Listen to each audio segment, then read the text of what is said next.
He and his teammates are trying to regroup after a giant step back last Thursday night. What went wrong, why, and more importantly, how do the Redskins fix this in hopes of getting back on the right track with the defending champions coming to town? It is all tonight on After the Game with Darrel Young. Live from News Channel 8, this is After the Game with Darrel Young. From right now, the defending Super Bowl champions will be back in Washington. The Seattle Seahawks, you know them, DY, with that ferocious defense, will be in town again to take on the Redskins on Monday Night Football. Hi, everybody, and thank you so much for tuning in to After the Game with Darrel Young, the star of the show, DY. DY, thanks for being here. Thank you for having me. I mentioned you've had 4 days to stew. Are you still stewing? Yeah, I am. That was embarrassing, to everything we've done in the offseason, everything, you work towards, in the offseason leading up into the regular season, stuff like that. So I think, it's very frustrating, to see what happened on Thursday night in front of a live audience, as you said. And, that's not who we are. That's not what we're about. And they got the best of us. Credit to them. They did a really good job of, executing, but that's not who we are. How does that happen? How does the team not play like who they are? Turnovers, lack of focus, putting yourself in a situation early on, where you have to play a different game plan, in terms of catching up and stuff like that. You see from the first possession of offense, we had a turnover, and going back to some of the other things that we did, I think we had 6 turnovers in the game. You can't win any game like that. I don't care who you are, what sport you play, whatever you do. 6 turnovers, basically going to determine the outcome of a game. And some teams only have 6 possessions in a game. So, you look at it from that standpoint. We beat ourselves. We say it all the time, but it showed. National TV, all the lights. Every player says they want that. They want to be the only game on. I think the Redskins have lost their last 6 primetime games. That seems unexplainable. What do you think? That's a bad stat, man. That's a bad stat, but I think, you're supposed to get up for the spotlight. You're supposed to get up for primetime games. And I think we've been kind of shooting ourselves in the foot, going back to the first game last year versus Philly. They did some things. There was credit to them. They did some good things in terms of what they did scheming-wise. And going back to some other games, I don't even remember who we played last year, in the night games. But we got to be better, man. I think we're on a 7 or 8 game losing streak in the NFC. That's embarrassing.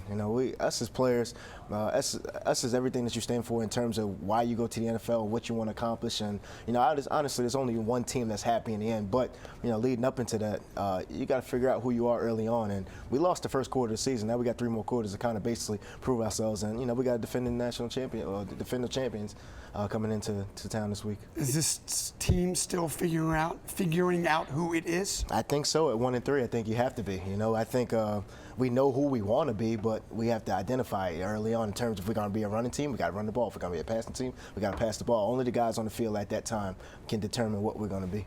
703-387-1020 is our lawn and leisure hotline if you want to talk with DY about the Redskins. Bad game. They got another game Monday. I think you guys, we'll talk more about Seattle. I think you got a better shot than folks think you have because they're a different team away from home. Jay Gruden. Literally, I think fans can see this man aging before our eyes. He probably looks a lot different now than he did when he took the job. That happens here. What's he been like this last 4 days or so, if you've seen him? I haven't seen him for the last 4 days, but in terms of, leaving the locker room, stuff like that, the message they gave to us, get away from the game, find yourselves. I'm challenging everyone in this locker room. That's what he told us. What are we going to do from here? Are we going to be a team that goes 1-15, or are we going to be a team that does something about it? Makes a statement on our next game and go forward with things. Obviously, having a break, we can't do anything right now but soak and, just be upset about what happened. But what are we going to do about it? We're going to address the situation among ourselves, and we're going to let people on the outside influence where we're trying to go with this thing. So I think, his message basically just to us was to get away, find yourselves, come back, and let's get on board together. Is he a fiery guy? I imagine you guys are still getting to know him as well, and vice versa. Is he fiery? Is he stoic? What is he like, especially after a tough loss? He has been fiery. I've never seen, Coach Gruden in a situation where he's yelling at us. In his last 2 games, he's been, himself, just basically saying, hey, this is what we need to do. You guys need to figure it out. I don't know what else to tell you right now. Figure it out. So I've never experienced the fiery side of him until these past 2 games. But it's not a pleasant sight. Is this 4-day respite? You guys will be back practicing tomorrow, I think at 10:45 a.m. Is it a good thing to get away? Would you rather have be getting ready 2 days hence to go hit somebody? How do you deal with that? I tell you what, we look at the situation that we're in. We had a lot of injuries, so it was actually good for us to get away for 4 games, 4 days, just to kind of address ourselves. Maybe family times helps guys heal, stuff like that. So I think, like I said, just getting away, clearing your mind. Maybe besides, we went through training camp, and it's a long season. You don't get a month off like college and all this other stuff before bowl games. So it's a long stretch, and we got some rookies playing right now that trained, came into the offseason, went through the draft, did all that stuff, and they still haven't experienced anything, so they're still getting a rest too. So I think it was good just for our mindset, just to get away. Kirk Cousins was asked about this break, the 4 days they've got to sort of stew and get ready. Here's what he had to say.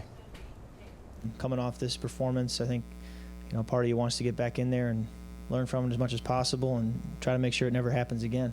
At the same time, you want to be well rested mentally and physically for the next week. So a little balance, but I don't really have a great answer for you yet. Kirk Cousins, his performance, it was unfortunately epically bad. This happens to everybody. I imagine we could look back and find a Tom Brady game somewhere where he threw 4 picks maybe. As this is happening to your buddy Kirk Cousins, what are you thinking? I think a lot more people are going to be upset now just because of where we are as a football team in terms of record and stuff like that. But Kirk, I know Kirk as a competitor, he's going to go out there, he's going to put, he's going to put us in the best situation to win. I mean, he's one of those guys that's very competitive. You see him on the sideline. It wasn't more so that I think it was more so that he let us down, in terms of himself. And I think. Now, who am I to sit here and say that I missed the block?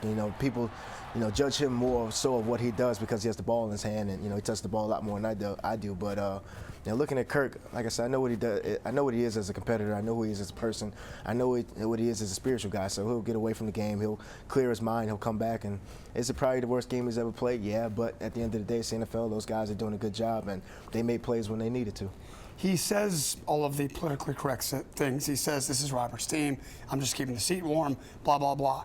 Whether it's Robert's team or not, Kirk Cousins. You can sort of, and I don't know him like you know him, but you can see him almost trying too hard.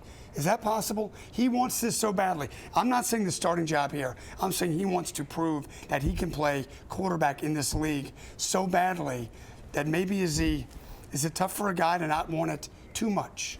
I think it is tough for a guy to not want it so much just because, he was a 4th-round pick.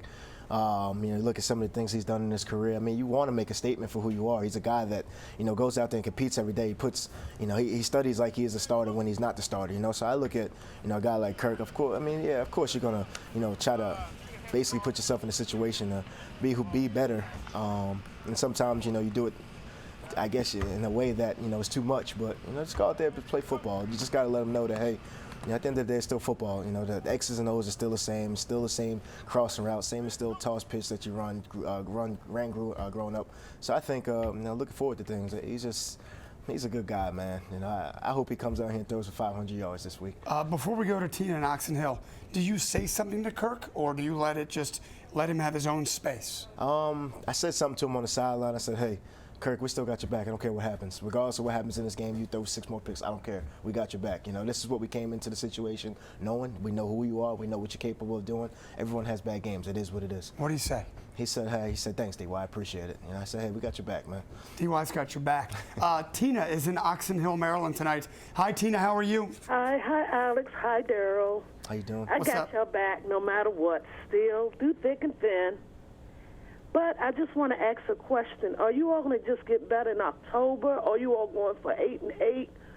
What is going to be? I know you don't know the answers, but what are you all going to try to do to just do a little bit better as in a fan's point of view? I'm not an expert. I just call in. But what are you all going to do to build upon those mistakes from Thursday night? Okay, Tina and Oxon Hill, thank you. What do you guys do? I mean, it's sort of easier said than done. We're going to fix this. We're going to get it right. What can you really do to buckle down to try to address these issues? You watch the film. That's what you put game plan for. You put yourself in a situation throughout the week. You try to win a game on Wednesday. As stupid as it sounds, that's what you got to do. You got to think about positive things and what you're going to do. You got to see yourself making a play. So looking forward with things from here. We just got to win the game on Wednesday in terms of preparation and doing the little things right. And what you do in practice happens on a game day. Happens on game day. So I think. Just to answer your question, And I think we're just going to continue to be who we are in terms of being athletes and trying to win games. And, it's unfortunate that we, lost the last two and, lost the last, three or four. So I think, looking forward from here, I mean, we can only do what's in store for us, what the plan is. Danny is in Urbana, Bridget's in Southeast. You guys are on our lawn and leisure hotline. Stay on the line. We will try to get to you right after the break. As we go to break, callers, please take note. It is big. It is green. It is the big green egg. All callers that get through on the lawn and leisure hotline will be entered into our big green egg contest. Winner will be drawn in December, and they will win, you guessed it, the big green egg.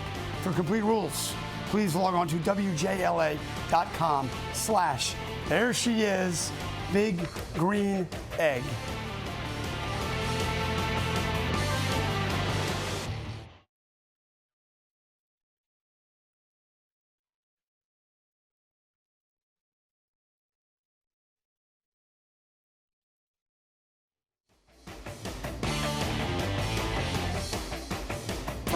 Niles Paul had that great catch over the middle, second quarter, got the blow to the head. Concussion, did not return to the game. We will see how Niles does throughout the week. Trent Williams left the game late. Knee strain. Jay Gruden said the next day, Trent looks to be okay. And Jarvis Jenkins, a rib contusion, essentially bruised ribs. Easy for me to say. Day to day, that is your Cochran Law Firm injury report. DY, as we all know, you and Niles are pretty good buddies. Live right across from each other. How's he doing? He's doing well. We spent a lot of time together this weekend just in terms of getting away. Played some cards, watched a little TV, went to see that new Denzel movie, so he's doing okay. Concussion, no symptoms? I mean, that's very serious. No, he's Is he the same Niles? Yeah, he's the same Niles. Still crazy, angry Niles. It's still the same Still guy. taking food out of your fridge? Always. The hit on him. I watched it on television. I thought it was borderline. I thought if you're a Redskins fan or a Redskins player, that's a dirty hit 100 times out of 100. If you're the Giants, I think you could argue that it wasn't a dirty hit. Is the league going too far on almost anything that's close is now a 15-yard penalty? I wouldn't say the league is going too far. They're trying to prevent some things. I think, the amount of flags has definitely been a lot more. But, looking forward to things, look at what the league is doing. They're just trying to take that out of the game. So I think, those two guys looking at, knowing Antrover playing against him for the years, he's not one of those guys that's trying to hurt people. He's just trying to make plays, trying to make a living to feed his family. He's out there having fun. So, knowing him, he's not one of those guys that's going to hit you and, try to, break your neck or try to end your career, something like that. So, those guys that apologize, and I was the first guy over there when Niles got hit, So I think, and I said something to him, and he's like, I wasn't trying to do anything, man. I said, you know what, man, you're right. I apologize. I forgot who you are, knowing you, talking to you after games and stuff like that. So I think, another guy, Quentin Demps, they're just out there trying to make a play on the ball. I think it was unfortunate. Niles, they caught him when he's seen him put his head down, and nothing really good is going to happen. Put your head down running in traffic. 703-387-1020 is our lawn and leisure hotline. Danny is in Urbana, Maryland tonight. Hi, Danny. What's up? Hey, I just wanted to take my hat off to DY there. How you doing, DY? Good. How you doing? All right. I just want to touch the subject and just start running the football a little bit more. I know that Gruden's a big pass guy, and he's that's all what the team's really. I just want to see us run the ball more. Okay. I know that's hard to do. I was watching the Dallas game the other night, and I just want us to run the football. I know I want to see the touches with Alford, 30 or more if we possibly give it to him, or maybe even see what's the other guy that we had? Roy Halou. Cyrus Red. Oh, Cyrus Red. Okay, yeah. Silas. Silas Red. I just want to see pounding the football a little bit more, and I think it really opened up the pass for us. It's just the way I see it. Okay, thank you, Danny. I know he's preaching to the choir, I think, DY. You're a running back. You're a fullback. You'd like to run the ball more, right? Of course. I mean, that means I'm in the game a little more, But, looking at that situation, we can all sit here and say we should have ran the ball more, but we fell down 21-0. I don't know any team that's going to run the ball to try to catch up unless you're playing Madden, but at the end of the day, this is reality. So, you look at that situation. I mean, you fall down early, you got to do some things and kind of throw the ball down the field, and that back's defense is up. So then, they're more susceptible to make plays, and if you do throw the ball short, they're going to rally to it. So, if we don't fall behind early, then we can run the ball, and that'll answer your question. On the other side of the ball, we knew a week ago that losing DeAngelo Hall would be a big deal, both tangibly because of his play and his cover skills, but he's sort of the leader of that defense and gives that defense an edge and identity. I think his absence showed itself Thursday night. I think it did. You know, they threw it to that side of the field where he would be at. You know, they tried to pick on Emerson a little bit too, but like I said, they did a good job of getting the tight ends in the game, involved in the game. And, you know, that guy was 6'6", I believe, so there ain't too many guys that are going to jump with him in the NFL. But, you know, looking at that, I mean, it's a credit to them. Like I said, you know, we did miss a guy like DeAngelo, the veteran leadership, the captain. The guy's basically directing traffic out there, and, you know, playing with him and, you know, him and Merriweather playing together. Well, now you got Breland and Merriweather on the same, you know, it's just stuff like that. So I think, you know, the communication just has to get better, but we'll be fine. I'm not worried about those guys. We had the #1 ranked defense coming into that game. We'll figure out what it is. We'll address it. And the good thing is that Seattle runs the ball. So hopefully, you know, they try to run the ball versus us, and we do a good job because I think our run defense is really good.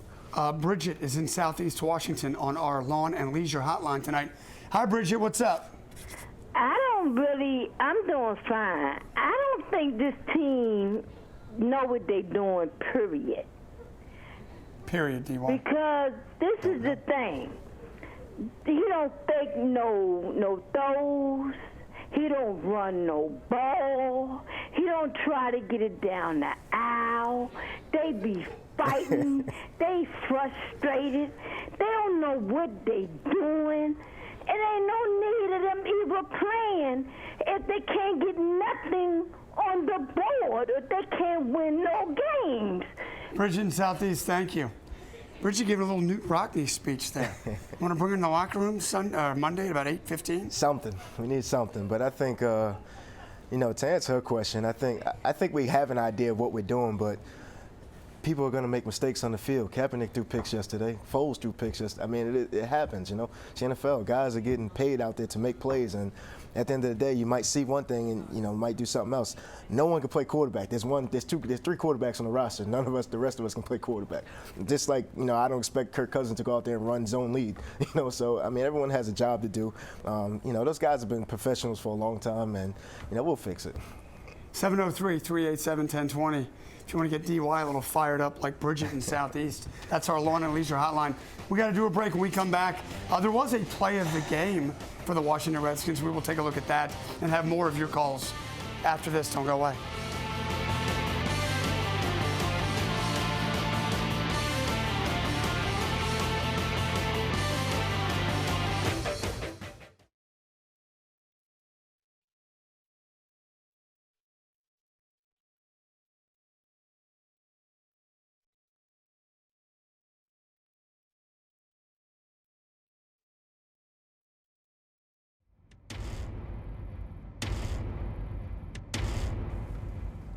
Here's our Normandy Carpet Care play of the game. Happened early in the game. Kirk Cousins, Andre Roberts for the touchdown. Andre Roberts' first score as a Washington Redskin. That is our Normandy Carpet Care play of the game. This guy's played well in the first 4 games, Andre Roberts. He's obviously sort of overshadowed by Pierre and Deshaun. What's he like? He's a guy that comes to compete every day. You know, you look at the situation that he was in. You know, he was signed. He thought he would be the starting Z receiver. Deshaun comes on the market. You know, they bring Deshaun in. We have 4, 5, 6, 7, 8 quality receivers out there that, you know, can be a potential deep threat. And I think, you know, what he's done for this team, you know, he's made our return games better. We got to be better for him in kick return this week, do some better things for him. But punt return, he's been as good as anyone in the league. I don't know what his ranks are, but he's one of those guys that competes, you know, and I appreciate him, what he does every day. Seattle Seahawks. What do you think of them? I think they're a really good football team, really well coached. I think they're a group of guys that play together. They found what it is that makes them successful, and they play together. They're a family. They have a bond.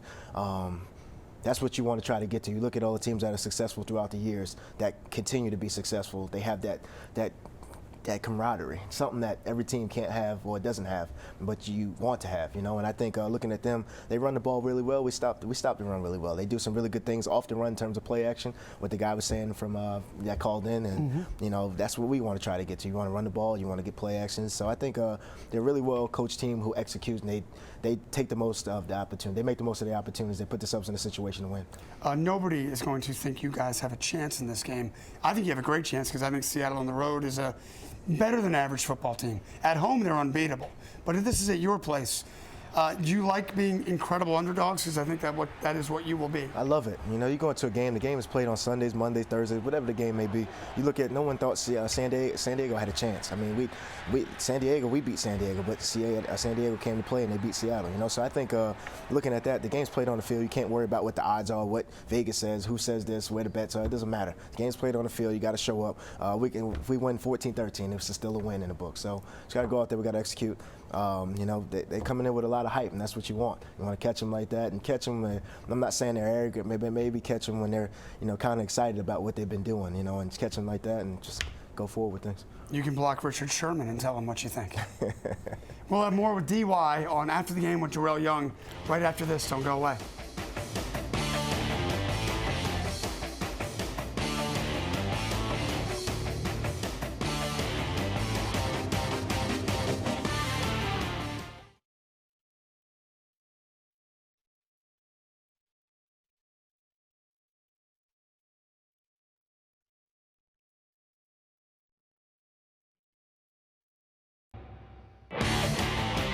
Play Monday night, so the DY show is moving back a night. Next Tuesday, 7 o'clock, after the game with Darrel Young. I don't do predictions.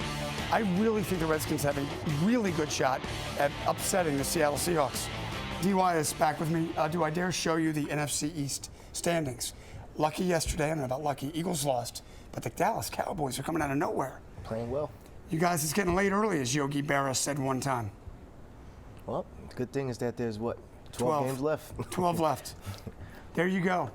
Dallas surprised me last night. They look great. DY, thank you so much. Thank you. We'll see you at practice tomorrow. Yes, sir. Good luck next Monday. We'll see you next Tuesday. Stay tuned. We have a baseball special coming up at the bottom here, 7:30. We'll be back.